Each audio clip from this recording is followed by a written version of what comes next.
అండి నమస్తే అండి. మా పోలీస్ స్టేషన్ ఏరియాలోని దూరకుంట విలేజ్ ఉందండి. మన విలేజ్ వాళ్ళు మరి అందరు కలిసి మరి ఆంజనేయ స్వామి విగ్రహం ప్రతిష్టంభన చేయడం జరిగింది. మరి ఎల్లుండి సోమవారం అండి భోజనాలు ఇక్కడ. మరి ఎల్లుండి కార్తీక సోమవారం అండి 5,000 మందికి భోజనాలు మరి ఇక్కడ ఏర్పాటు చేయడం జరిగింది. భక్తులందరూ గమనించగలరండి. ఆంజనేయ స్వామి జన్మ నక్షత్రం అంటే ఆ రోజు జన్మించిన రోజా?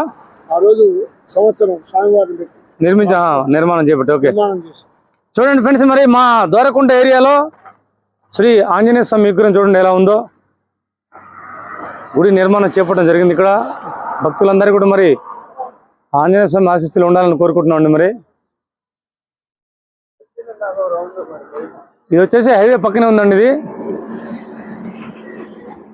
ఇదండి పెద్ద చెరువు అనమాట. దూరకుంట గ్రామ ప్రజలు కూడా తాగునీరు సాగునీరు అందుతుందండి. చెరువు ఈ చెరువు వల్ల తాగునీరు సాగునీరు అందటం జరుగుతుంది. మొన్న ఇటీవల కురిసిన వర్షాలకి చెరువు నిండింది ఫ్రెండ్స్. మరి నా వీడియో నచ్చితే